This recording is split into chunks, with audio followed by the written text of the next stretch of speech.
নমস্কার। আজকে আমাদের বিষয় হচ্ছে এন্ট্রি এজ। তো একটা ইন্স্যুরেন্সের ক্ষেত্রে এন্ট্রি এজ কি হওয়া উচিত সেই বিষয়ে আজকে আমরা আলোচনা করব। যারা অ্যাডাল্ট তাদের ক্ষেত্রে এন্ট্রি এজ হচ্ছে 18 ইয়ার্স থেকে শুরু করে আপ টু 100 ইয়ার্স কি তার বেশিও এখন পলিসিতে আপনার নেওয়া যায়। আর ছোটদের ক্ষেত্রে 91 ডেজ থেকে তারা কভার পেয়ে যায় আফটার ম্যারিটাল বার্থ বা সেই হিসাবে। আপনি যদি কোনো ফ্লোটার পলিসিতে যেতে চান তাহলে আপনার বাচ্চার বয়স যদি 18-র কম থাকে তাহলে আপনার বাচ্চার সাথে আপনাকেও সেই পলিসিতে এন্ট্রি করতে হবে, নাহলে কিন্তু আপনার বাচ্চা সিঙ্গেল পলিসি পাবে না 18 ইয়ার্সের কম হলে।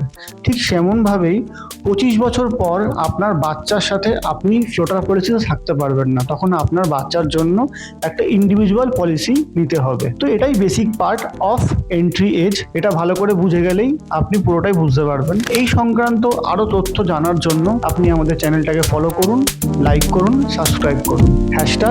#ইন্স্যুরেন্স আসান হে।